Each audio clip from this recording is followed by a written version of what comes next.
Hello, champions.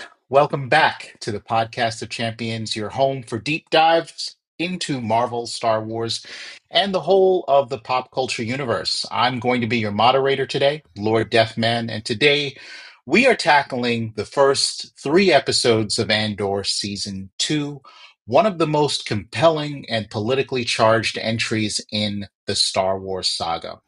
Before we get started, I have to remind you to please subscribe to our YouTube channel. Follow us on X and all of the other social medias out there. Check us out on sakar.freeforums.net for deeper dives into our talk on fandom at our online hub there. And also, I have to warn you about spoilers. We're going to be talking about the first arc in a set of four for Andor Season 2. And we will be discussing major plot points and character arcs from these three episodes. So if you haven't watched them yet, consider shutting down for just a moment. Head on back and consider this your final warning. So beyond that, I am very excited to get into the discussion about this show. It is widely known that this is my favorite of all of the Star Wars media that has come out on Disney Plus for a variety of different reasons. And I'm really looking forward to the discussion here. I would like to first, though, introduce our panel in today's discussion, starting with you, Merv. How are you feeling today? Are you ready to talk Andor Season 2? Oh yeah, I'm ready.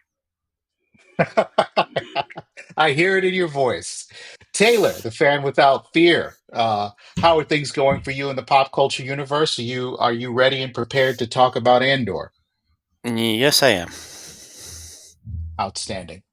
And last but certainly not least, we have the Master of Ceremonies joining us today, the Grandmaster, our resident strategist. How are you feeling today about discussing Andor in some detail? Well, I guess I will just wing it, but yeah, I'm ready. All right. Yeah, I wanted to put out a disclaimer and not to slow down the momentum of our discussion, but I thought it was important to. I've been taking a look at a lot of the reviews and the discussion and the discourse around Andor, and I have to say that not only is it, for the most part, very positive and constructive, and most people seem to really like the show. I did get the feeling that some fans were maybe appreciating Andor for the wrong reasons. And I'd like to put my own sort of thesis out there about this.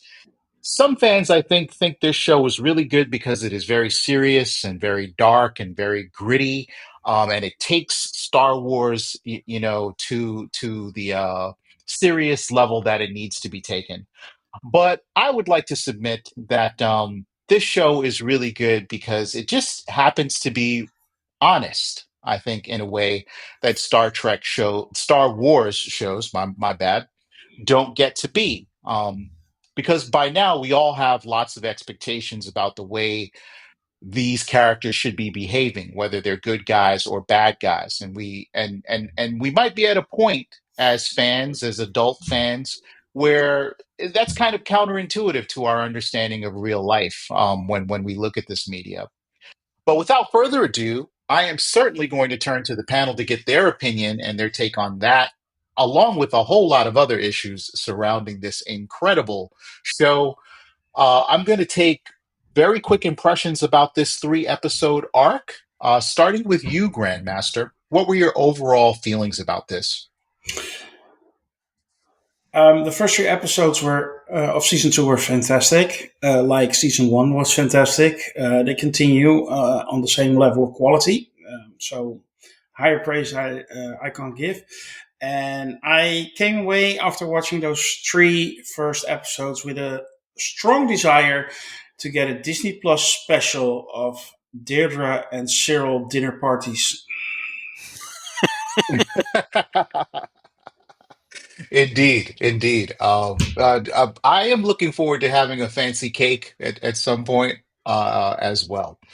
Um, Thank you for that, Grandmaster. Moving on for our next set of quick impressions, I want to jump to you, Taylor.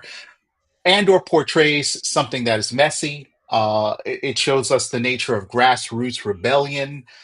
things that we just haven't seen in previous Star Wars series. How did you feel about this opening arc for season two?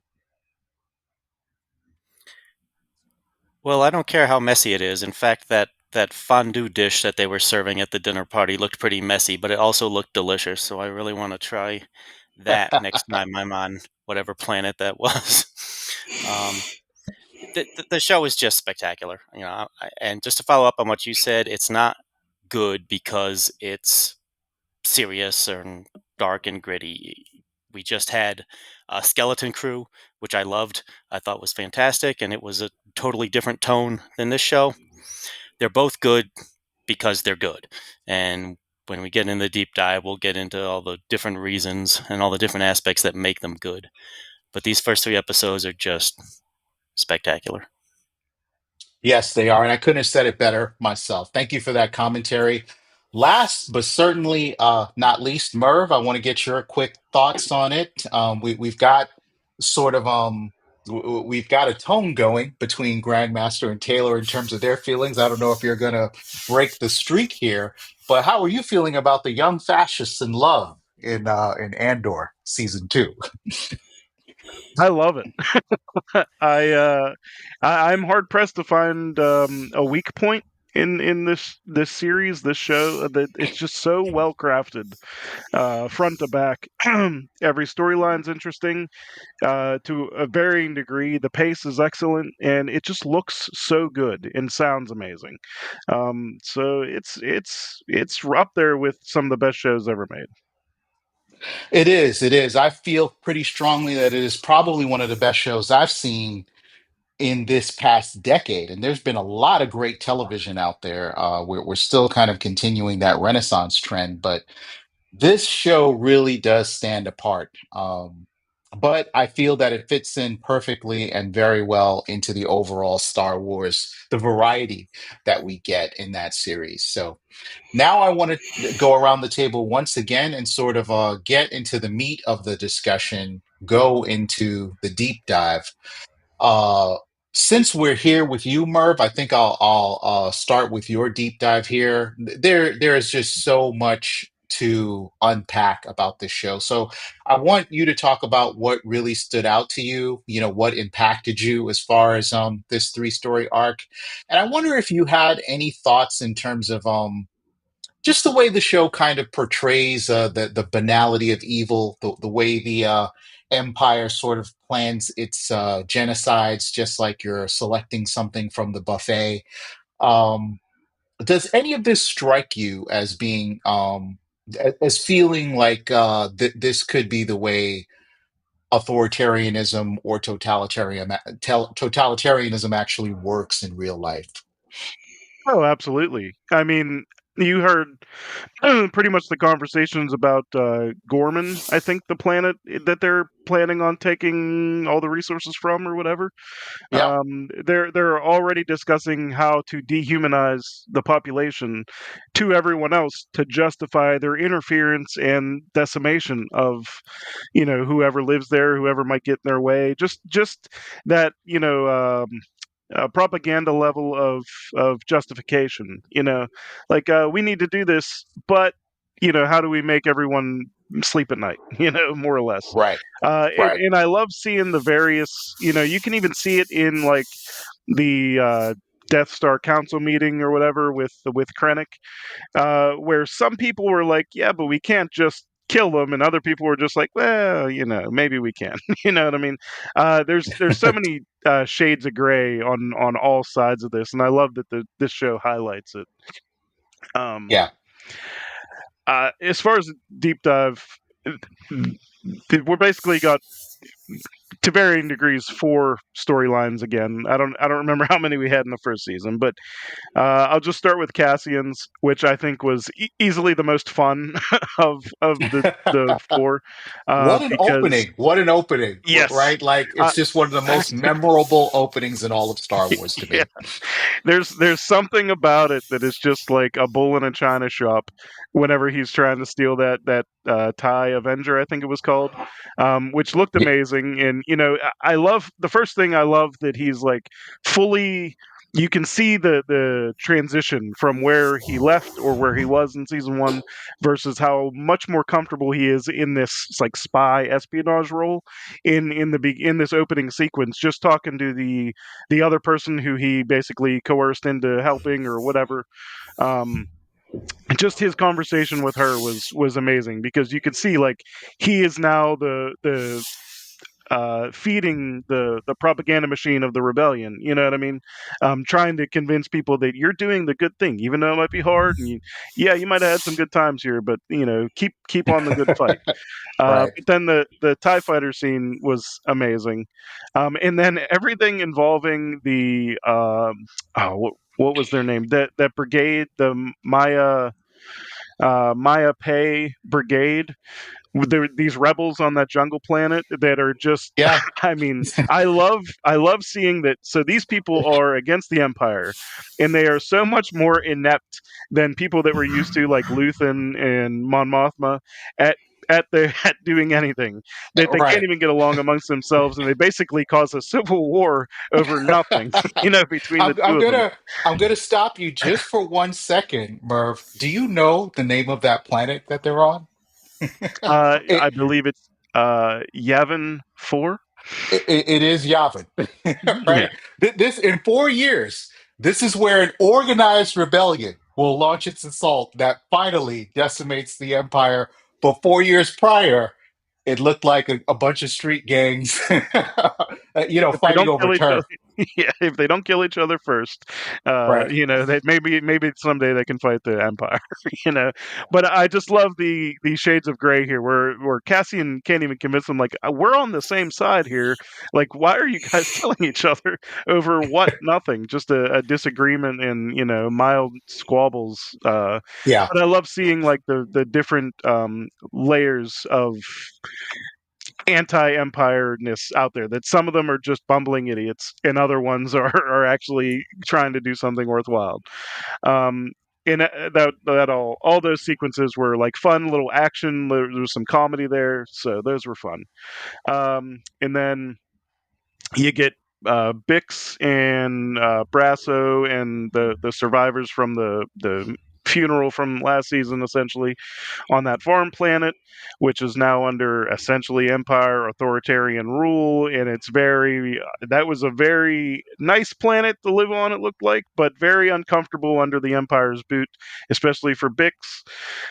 Big kind of uncomfortable scenes there between her and that empire goon. Loved when she fought back. Loved that it didn't go necessarily all that poorly for her. It kind of gave me vibes of, if you've ever seen the movie True Romance, the Yeah. fight between Alabama and Tony Uh, Soprano. I can't remember his yeah. character's name in the movie. Vincent. Vincent is the Um, name of that character. yeah, but it gets very brutal, and you're just like, how is this little girl doing this? And that's kind of how I felt with Bix here. Is like when she smacks him with the hammer.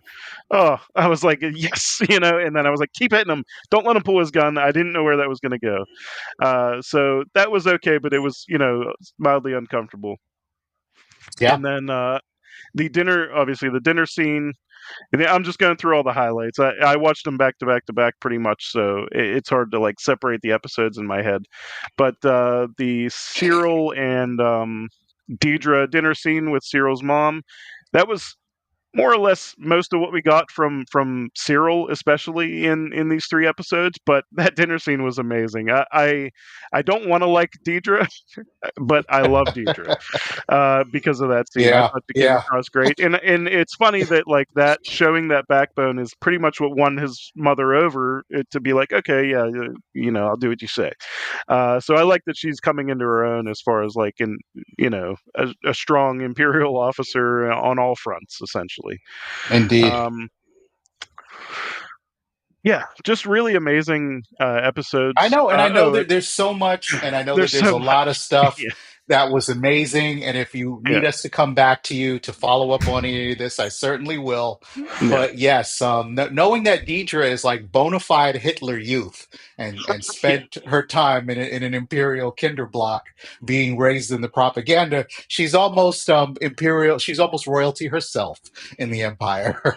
right. But Look, thank you so much for all of that commentary. I agree with you, note for note, point for point on all of that. I want to jump quickly to Taylor, who had a follow up, and then we'll move on to our next champion. Yeah, I just want to point out it's lucky that Bix was able to get to a hammer. Unlike Patricia Arquette in True Romance, she had to use a corkscrew to defend herself in that scene. Yes, which Vincent grossly underestimates the potency of. Yeah, see True Romance if you can, guys, and of course we are talking about a very sensitive topic with regards to YouTube and SA. But yes, there is a very particular scene in the first three episodes of Andor that you'll have to check out for yourself to kind of get the behind the scenes of what we're talking about here. But yes, so I'd like to move on to our next champion.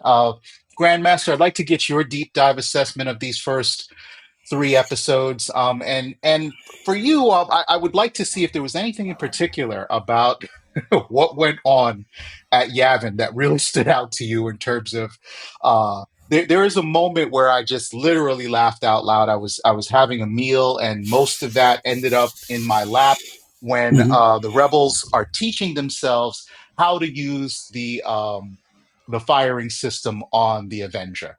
And they're just literally mowing down a forest. Yeah. they, there could have been a group of them standing right in front of that thing. But yeah, but Yeah. please give me your impressions. Well, that whole thing on Yavin was incredibly funny, especially when they the two factions meet and they're gonna hash it out, and they put like a variant of rock paper scissors in there, which is which caught me by surprise actually, but it did make me laugh. It was so silly. It was actually good. Um, well, I want to continue a little bit on that scene with Biggs in episode 3 with the lieutenant, because at the same time, while this was happening, there were a lot of scenes on Chandra. Is it Chandrilla? Whatever. What's the planet's name? Chandrilla. Yeah, Yeah. right. I think that's the administrative district is Chandrila, but we're actually on Coruscant is the planet. Oh, Um, well, yeah, okay. Well, anyway, at the same moment when those scenes were happening with Biggs and the lieutenant, there was a lot of wedding scenes as well, where actually, I actually, yes, SA is bad, attempted rape is bad, but marrying your daughter off to a criminal's son and basically yeah. trading your daughter away for money, protection, your life, is also not really, you know, uh, the feminist way, if I may say so. Um, so the contrast between those two scenes, where women were getting the short end of the stick in different ways, actually struck me pretty hard. Um, Yeah. Yeah, it got and me in the fields as well, Grandmaster. I'll share with you. I'm not ashamed to say that a manly tear rolled down my eye mhm, because I was really taken aback by the horror of the choices that Mon Mothma has had to make and her naivete as the de facto sort of leader of this rebellion. She didn't know that sort of murder and trafficking was going to be a toolkit that she'd have to have in her portfolio, yeah, but it shows that, and it actually shows that Andor really is showing how this works. Everybody gets their hands dirty in a war. Nobody comes out clean. So that's actually the great part of it. But I just wanted to point out that contrast that was happening at that moment, which struck me. Well, if you break it down, the Andor, Cassian Andor storyline we got in this arc was actually great, and funny, and good action, and in the end, he got to save his friends, except for Brasso, unfortunately. Um, I agree that whole planet, the farming planet, looked really nice to live on and work on and have a life on, a simple life. Uh, Without, of course, the presence of the empire. That would be nice, um, but what was happening with Luton and his aide and Mon Mothma and Tay, and that was actually really fascinating for me during these three Yeah. episodes. There was a lot of scheming going on, and in the end, that Tay character, was he killed? I didn't see it on screen if I missed it, but it was No, heavily we implied. yes, it was when we see Cinta, He's gone.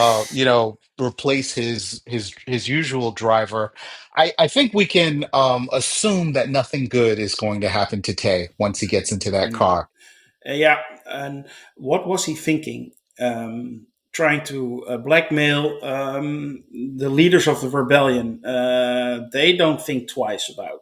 They don't need him anymore, actually. So he actually says that everything has been covered up. You're good to go. You're clean. Nobody knows. And yeah, that's. And then you try to blackmail people. I would have done that the other way around. But uh, Yeah. maybe he's not as smart as you think he is. And yeah, Well, he may not be as smart as he is. Well, a couple of things to unpack about what you said. And again, I agree with your commentary. It looks like between the year we last saw Tay and in the current moment in this arc, he's fell upon hard times because of the choices that he made to support this rebellion. It hmm ended up destroying his marriage, and the rebellious acts that he helped fund ended up damaging his own business. So his turn for the worse, his desperation, are really not something of his own agency. Of course, how he chooses to respond to that in terms yeah, of blackmailing his co-conspirators is within his character and his choice, and he makes his choice, and then Luthen then makes his choice, right? So yeah. um And Luthen may look good, and it's all he at the moment when there's a wedding, and he has to be his antique dealer self.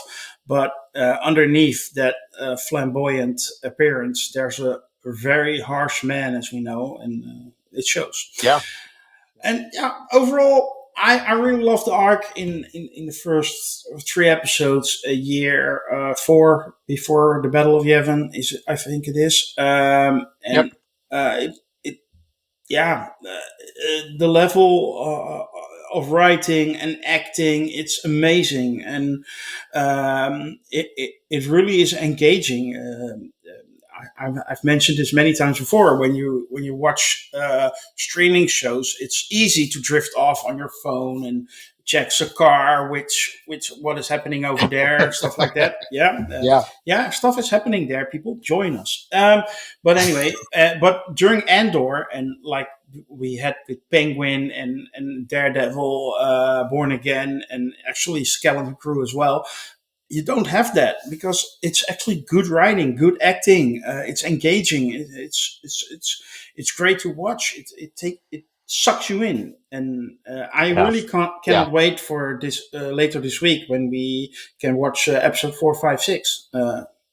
Can't Yeah, wait. I am right there with you. The show is phenomenal. I can't give it enough praise, and I think you pointed out some of the most pivotal parts. I mean, for me personally, it's a showcase of acting. Everyone is doing brilliant work, but I think Guinevere O'Reilly as Mon Mothma really stole this Yeah, arc because, again, it's she's a full-grown adult and the leader of a rebellion, but there was a loss of innocence for her that she played beautifully in her performance, and the sequence I have to point out where she kind of dances herself and becomes inebriated during the wedding party, ostensibly celebrating the trafficking of her daughter and the assassination of a friend that she's known her entire life. You don't really get drama packaged that well very often in yeah, television, let alone Star Wars or genre TV. yeah. It's amazing. It's amazing. Yeah, indeed. Thank you so much for the commentary. Now we have to talk to our finest champion in the arena, certainly not to be discounted in this discussion. Taylor, I know we've already unpacked a lot when it comes to these first three episodes of Andor, but I submit to you that I think that there is still more to say. What stood out to you in particular about how well these three episodes were done? Okay, there is so much. I'm going to start without even talking about the story. I'm going to talk about the sets. They Yeah, built Mon Mothma's estate. They built that modular habitat for the farm workers on that planet. They built that apartment for Deidre and Cyril to live in. And not to waste all this stuff that they built, they did those gorgeous tracking shots where they showed you yeah, exactly where you were and where everything was in relation to everything else. It was beautiful. And the cameras spinning around the people as they were having conversations to give it that dynamism. Beautiful job by everyone involved in that. yeah. Another thing that stood out to me is in this society, and I'm this is not just the Empire. The Empire is impacting it, but even before the Empire, it's very much a class-based system, and we see all three classes here. Of course, you've got the upper class, which is the aristocracy at the wedding, and the leaders of the Empire, the general officers, and everything in their meetings. Then you see the middle class, the bureaucrats, Deidre and Cyril, who do the legwork for the Empire. And then, of course, you see in the lower class the farmers and the guys on that Yavin planet, those working stiffs who are joining the rebellion. Yeah. And everyone is locked in to their class. Everyone's, the Empire wants everyone to know their place. And it is kind of similar to, the history of Europe in a lot of ways, up to the point where fascism became a big thing for a while there in Europe. The aristocracy and the classes didn't disappear when fascism got elected and took over, even though they promised it would in some cases, but it didn't. So the structure is all still there. And of course, at the wedding, you see that, that kind of mashup of Victorian and Renaissance type of uh, um, what was I going to say? More rules and structure and Right. music and art and the interactions, and then all of those wedding scenes, all those hushed conversations that were happening in and around the wedding, and the pithy, smart dialogue that was used in all of them. It reminded me of all those little conversations in the corners of Rick's Cafe in Casablanca, where they were plotting things totally oblivious to the people who are all having a party all around them. All just really well executed. Uh, Yeah. the arranged marriage, um, of Yeah. course, which many cultures around the world throughout history had arranged marriages, Arranged marriages. Yeah. including a lot of aristocracy of royalty type folks in various places again around the world. Not acceptable in America or the Western world in many years, but it was a thing. It was a staple of society or many societies around the world, and it's obviously part of this one. But in this case, it's being used in a way to help the rebellion, and obviously Mothma is torn up about it. She even gave her daughter a chance to get out of the wedding, and her daughter apparently is all in. She's all in. She's not going to embarrass herself by backing out of the wedding at the last minute, Yeah. whether she likes the guy or not. She's part of the system, and she kind of accepts it. Apparently, again, all very very interesting. Uh, the stuff on the planet. First of all, when they were decided they were going to settle their differences, go out there and challenge or whatever they wanted to call it. For a minute there, I thought maybe they were going to have a breakdancing contest because in the early '80s there was actually a period where that breakdancing was going to be the end of gang violence. They were going to settle their differences through breakdancing contests. Then crack came along and violence went way up. So that didn't quite work out. So now it's just in the Olympics, apparently. But then instead, they did rock, paper, scissors, lizard, Spock, or some variation Really. thereof.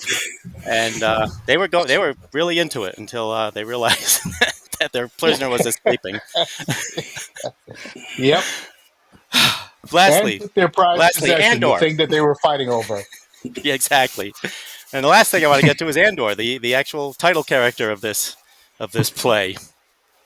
First of all, the scene where he steals the TIE Avenger, and he goes in, and we later find out that he had been trained to steal a ship, but it wasn't that ship. So That wasn't that ship. he had to figure it out. But again, the attention to detail. It was not like riding a dragon. It was not like you get in, you push one button, and the ship takes off and flies itself. No, this was a machine. They built this as a mechanical device with Right. all of the different controls of it, and aircraft have 4 different directions that has to be controlled, plus the weapons and all the other stuff in there. So he had to figure that out. But he did. He got to that planet. He had to deal with those idiots who just could not do anything right. He figured it out. He used his brain. He outsmarted them. He got away. Got back to the farm planet in time to save the damsel in distress, because this is Star Wars and we have heroes who go and save the people they care about, and that's all good. All right, so I just loved it, and I can't wait for Tuesday. Yeah, I feel the same way. And the idiots, I refer to them the same way, but they are unincorporated rebels, is I believe the official term. And the planet they were on was Yavin, which I found incredibly ironic. And I know Tony Gilroy, the chief strategist behind that show, did that to show you that rebellions don't always, start out as these super organized, well-oiled machines. If you're a student of it and you read history, there's always a lot of infighting, and people get killed for stupid Exactly. reasons, even though they may be fighting for the same cause. And he illustrates that wonderfully on that planet in that. So yeah, I'm in the same boat as the as the panel here. Obviously, we all love Andor. These first 3 seasons were great. I would challenge anyone on this panel to see if they had a critical note. I mean, were there not enough lightsabers? Do we miss the Jedi? Do we want some magical communist witches? Were we missing anything, gentlemen, on the panel? Any critical notes at all? I challenge the panel. No, no, no. Grandmaster has his Oh, hand up. Grandmaster, please. Yeah, I just wanted to point out or say that actually those guys on the planet reminded me a little bit of another group of idiots in a Disney Plus show I saw like 4 years ago, the Tracksuit Mafia. They reminded me a lot of them. Yeah, yeah. Good call out. Good call out. Because yes, they had that level of self-destructiveness and disorganization. They are the Yep. tracksuit mafia of the rebellion.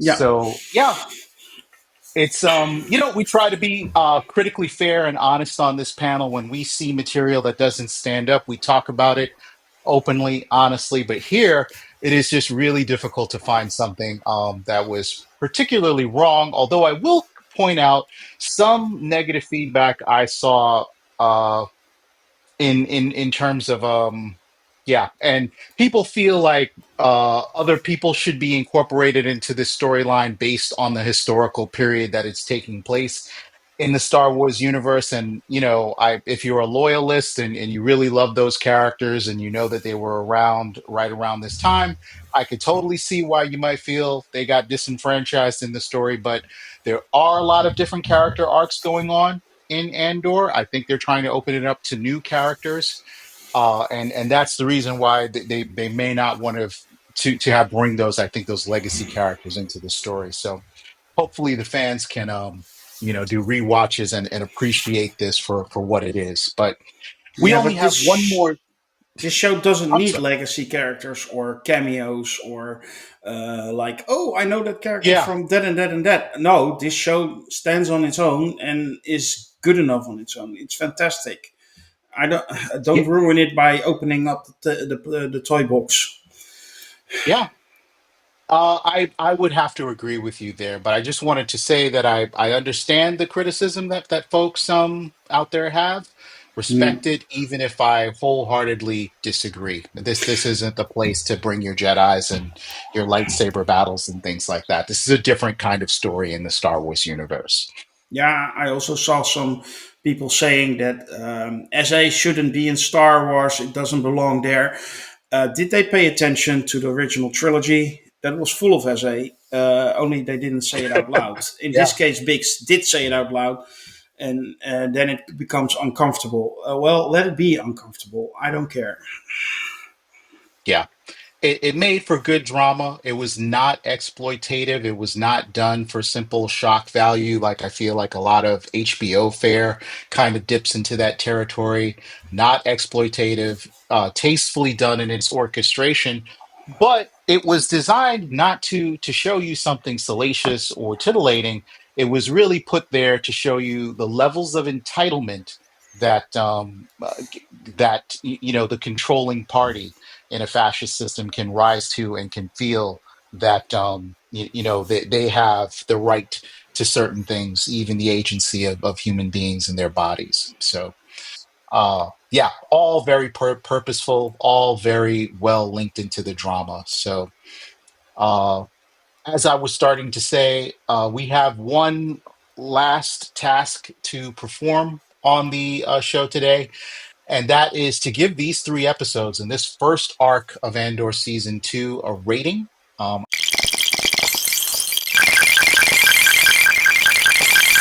I am very, very curious to see what the panel has to say, and I'm going to start with you, Merv. Nice. Just a couple quick things before I get to my rating.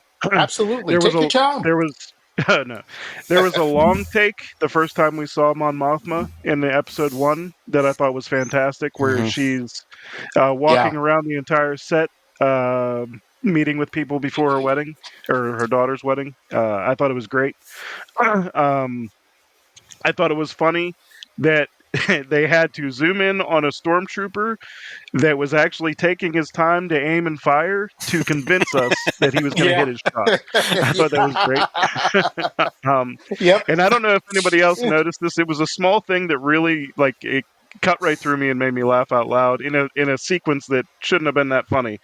But in that same sequence, whenever they're Bix is fighting and they get a word that, oh, there's an attack over here, when the guy pounds on the vehicle and he's like, all right, rally up, we got to go, and they all charge into this like little half track looking vehicle to head off.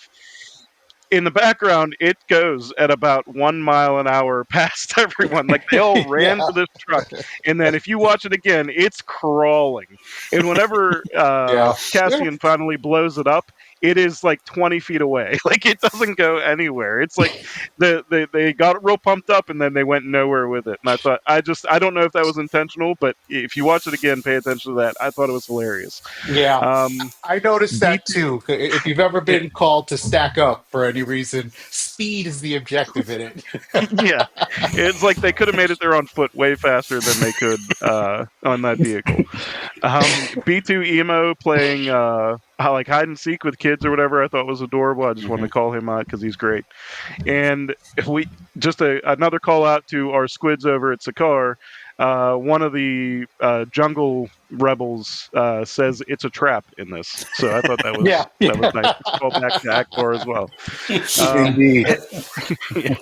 As far as these three, I'm just going to give them a 10 out of 10. I thought they were perfect television, an incredible follow up to what was an amazing season 1 so far.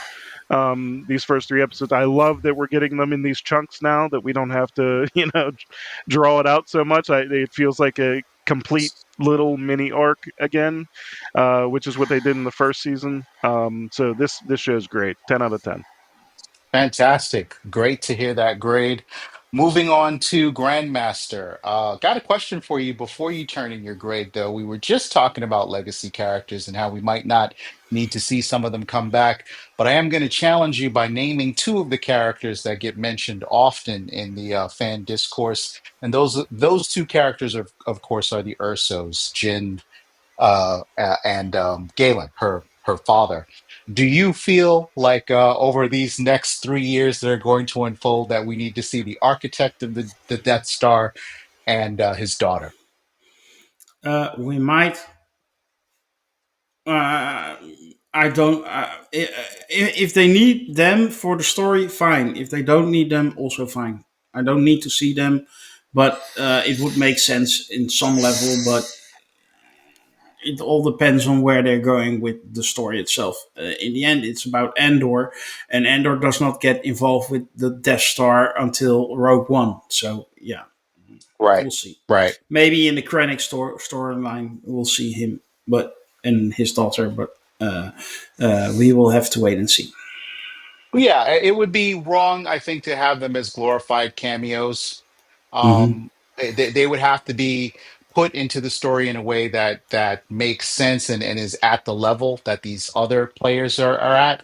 Mm-hmm. Doing the fan service for those two, I would rather not see them at all. If it's just to like, oh, there's the person from that other thing. Yeah, Yeah. exactly. My point. Yes. But now to your grades, sir. I had some time to think about it. So, episode one, I'm going to give a 10 out of 10. Episode two, I'm going to give a 10 out of 10. And let me think. Episode three. You know what? I'm going to give it a 10 out of 10 as well. Wow. And these tens, ladies and gentlemen in the audience, these tens are not easy to get out of the Grandmaster. So you Nope. are this is a fateful moment on the podcast of champions. Someone has finally risen to the level of 10 out of 10 for Grandmaster. We know there's another sci-fi franchise out in the wild that we hope will be able to do that soon. But for now, we'll take it from Star Wars. Don't get me Yeah. started. Don't get me started. Well, there'll be plenty of time for that in the next show. This one. Yes. And last but certainly not least, we've had a great discussion here. Taylor, it's up to you to bring us home. What do you feel like these three episodes deserved in terms of grades? Real quick before the grading, um, we know when they announced this season and how each block of 3 episodes was going to be a different year. I expected these first 3 episodes to actually span a whole year. Oh, what was it? 3 days? 2 days? A Yeah, this weekend? was 2 or 3 days. It was. It Right. was It was a one. weekend. It was from the guests arriving at the location of the wedding to the the rehearsal dinner, and the day of the wedding. Yeah, and the hike afterwards along the estate. I think this was if this was 3 days, I'd be shocked. So it's Yeah, like that year, but 3 or 4 days out of it is what right. they're It gonna was they're gonna only pick those pivotal days. Yeah, exactly. It was only 2 or 3 days in, and also I love how they did the wedding. Again, drawing from tradition and modern stuff. How they did all the formal stuff, and then when the ceremony was over, they had the formal waltz, the first dance between the couple, and then yeah, okay, the formal stuff's over. Bring in the disco ball with the modern music, and let's get down and get drunk and have a party here. And that was exactly like real weddings happen. I love Yeah. that, yeah. how grounded it was in that way. All right, grading. Oh, this is so hard. you know, you got to give them room to improve. And nothing's perfect, so all I can give these episodes is a 10. I'm sorry, I can't go any higher. Indeed, indeed. For our regular listeners, that inside joke should be clear to you by now. We got a 10 out of 10 from Taylor. Thank you so much for the grade there, Taylor. Yeah, it's an extraordinary show. And before I sign us off proper, there are a couple of performances and actors that I just want to point out that may not have gotten as much recognition and attention as other people in the discussion. But Bronte Carmichael as Lita, the Mon Mothma's daughter, I think does an excellent job of playing a character that is thoroughly unlikable, and but not intentionally unlikable. This is just a young person who's trying to form their own identity, and they've decided to aggressively sign on to Chandrilan traditions and values to kind of find their place in the world. Also, want to give shout outs to the voice of B2, Dave Chapman. Just incredible work there. I'm like, did they just hire a real robot to play B2? Right? because the guy sounds really convincing and he does a fantastic job. Two more honorable mentions coming out of this arc. Faye Marseille, who plays Vel Sartha. Vel gets to do, she has a couple of lines in this at the wedding. Obviously, her character would be there as a relative of Mon Mothma. Lots of great face acting out of her, especially when she sees the last actor I'm going to point out and give honorable mention to, which is Verada Sithu, and she plays Sinta Kaz, the Parmakai, the partner of Vel Sarthar, and the two of them exchange these looks in passing after not having seen each other for a while, and it was really gripping stuff that brought you back into the complexity of their relationship and their world. So fine work from the whole staff. But that's it. That's all we have for this episode of the podcast of Champions. I want to give huge thanks to the panel here, which was Merv, Taylor, and Grandmaster joining us today for their insights and for their passion as far as this Star Wars series goes. I want to remind everyone out there. Oh, I also want to thank everyone out in the audience. If you've been tuning in regularly and you've been listening to us sort of yuck it up here about our favorite shows and fandoms, we really appreciate you and we hope that you keep on tuning in. I also want to remind you to subscribe to our YouTube, to our social medias, and please check us out on sakar.freeforums.net. That's where your voice matters and where you'd even have an opportunity to join this show. So we've got a lot of stuff in the pipeline upcoming, including for Star Trek. Our retro reviews are going on there. Pretty soon we're going to be doing a Thunderbolts review. And when Daredevil Born Again comes around for its season 2, we're going to be right on top of that and a whole lot of other things. Listen, thanks for joining us today, all you champions out there. And as always, may the force be with you.